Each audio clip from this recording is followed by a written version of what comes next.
செய்திக் கதம்பம்.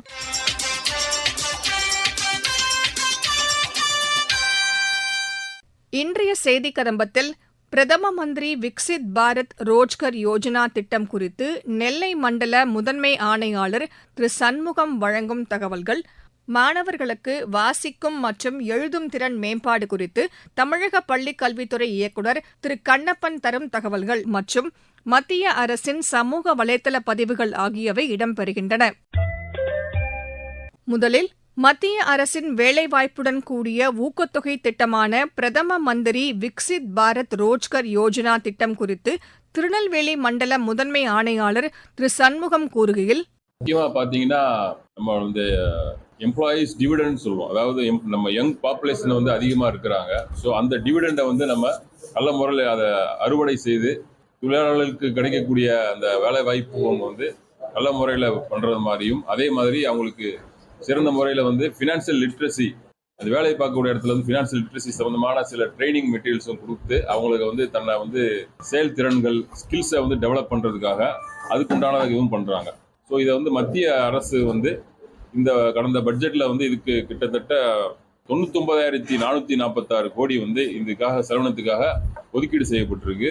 ரெண்டாவது குறைஞ்சது ஒரு 3.5 கோடி தொழிலாளர்களுக்கு இதனால பயன்பெற்று வேலை வாய்ப்பு உருவாக்குவதற்கான ஊக்க திட்டத்திற்காகத்தான் இந்த எம்ப்ளாயீஸ் லிங்க்டு ஸ்கீம், அதாவது PM விக்சித் பாரத் ரோஜ்கார் யோஜனா அப்படிங்கிற திட்டம் இருக்குது.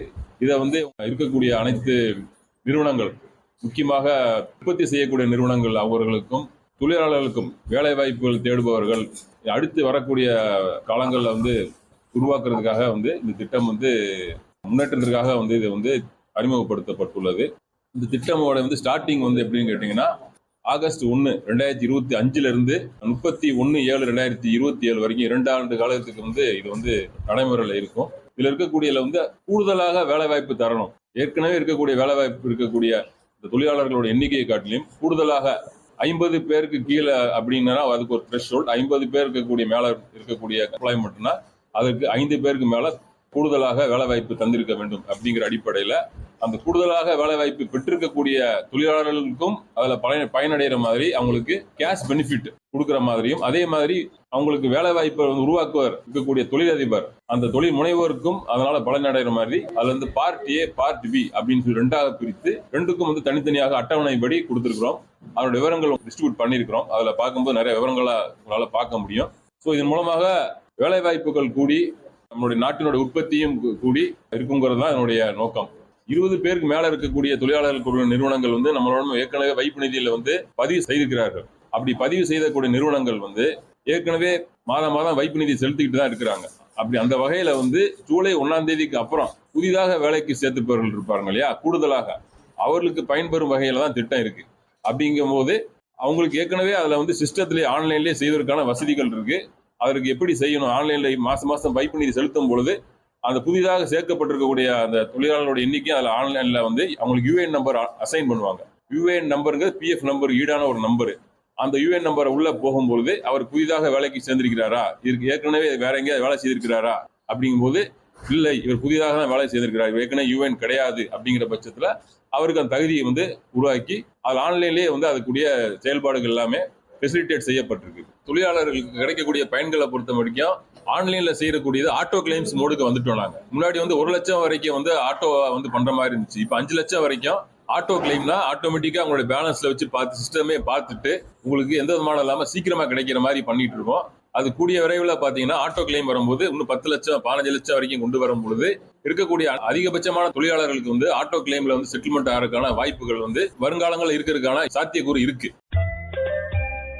12ஆம் வகுப்பு மற்றும் 10ஆம் வகுப்பு தேர்ச்சி விகிதம் குறைவாக உள்ள மாவட்டங்களில் தேர்ச்சி விகிதம் அதிகப்படுத்தவும், மாணவர்களுக்கு வாசிக்கும் திறன் மற்றும் எழுதும் திறனை மேம்படுத்துவது குறித்தும் தலைமை ஆசிரியர்களுக்கு பயிற்சி வழங்கப்படுவது குறித்து தமிழக பள்ளிக் கல்வித்துறை இயக்குநர் திரு கண்ணப்பன் தெரிவிக்கையில், வருகின்ற கல்வியாண்டில் தேர்வு முடிவுகள் அதிகரிப்பதற்கும் 6-8 வகுப்பு மாணவர்களுக்கு திறன் இயக்கத்தின் மூலமாக அவர்களுடைய வாசிக்கும் திறன், எழுதும் திறன், பேசும் திறனை அதிகரிப்பதற்காக ஒரு திட்டம் அறிமுகப்படுத்தப்பட்டிருக்கிறது.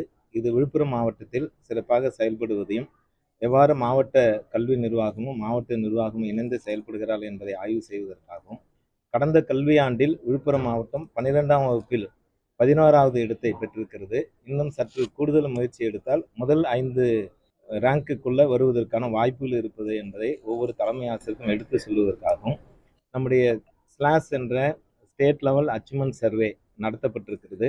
அதில் விழுப்புரம் மாவட்டம் 25வது இடத்தில் இருக்கின்றார்கள். 1 முதல் 3ஆம் வகுப்பு, 5ஆம் வகுப்பு, 8ஆம் வகுப்பு மாணவர்களுக்கு இன்னும் வகுப்பறையில் சற்று கூடுதல் கவனம் செலுத்த வேண்டும் என்பதற்காக அனைத்து தலைமை ஆசிரியர்களையும் வரவழைத்து அவர்கள் எவ்வாறு வகுப்பறைகளில் ஆசிரியர்கள் செயல்பட வேண்டும் என்பதையும், வகுப்பறை செயல்பாடுகளில் கற்பித்தல் கருவிகளை பயன்படுத்தி வகுப்பறை செயல்பாடுகளை மேம்படுத்துவதற்காகவும் இந்த ஆய்வு நடைபெற்றுக் கொண்டிருக்கிறது.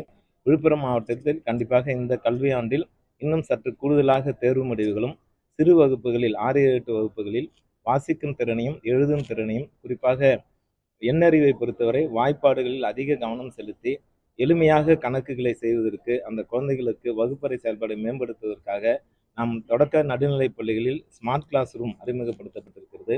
6-8 வகுப்புகளில் ஹைடெக் லேப் அறிமுகப்படுத்தப்பட்டிருக்கிறது. இந்த ஆய்வகங்களை பயன்படுத்தி கணித ஆசிரியர்களும் ஆங்கில ஆசிரியர்களும் மொழி ஆசிரியர்களும் இன்னும் சற்று கூடுதல் கவனம் செலுத்தினால் அனைத்து குழந்தைகளும் நன்றாக படிக்கக்கூடிய திறனை மேம்படுத்தப்படும்.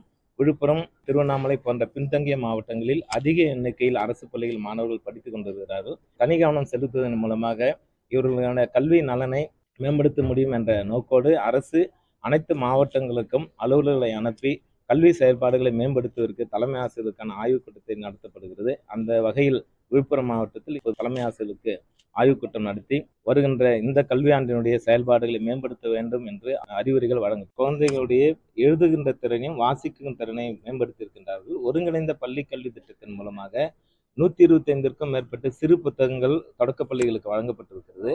அதனைத் தொடர்ந்து திறன் இயக்கத்தின் மூலமாக 6, 7, 8 வகுப்புகளில் இந்த திறனை மேம்படுத்துவதற்காக மட்டுமே இந்த ஆய்வுக் கூட்டம் நடைபெறுகிறது. மத்திய அரசின் சமூக வலைதள பதிவுகள்.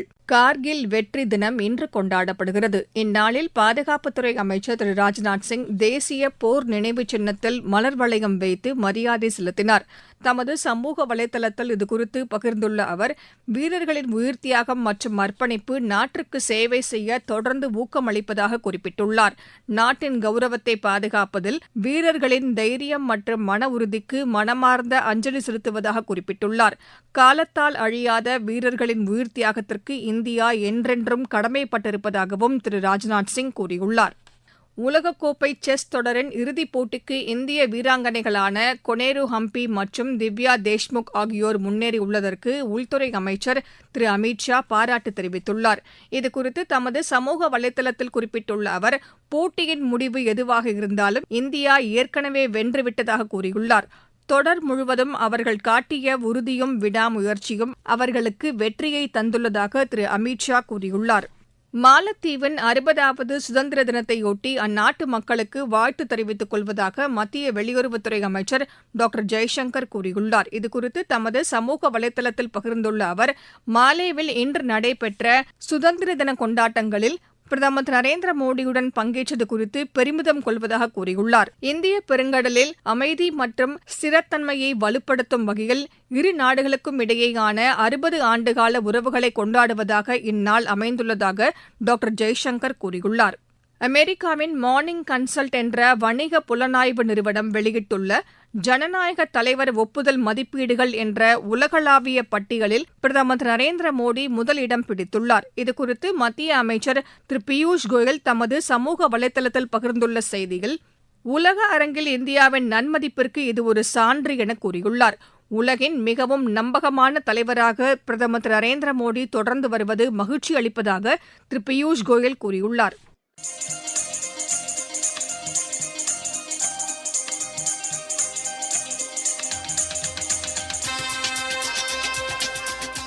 இத்துடன் இன்றைய செய்திக் கதம்பம் நிறைவு பெறுகிறது.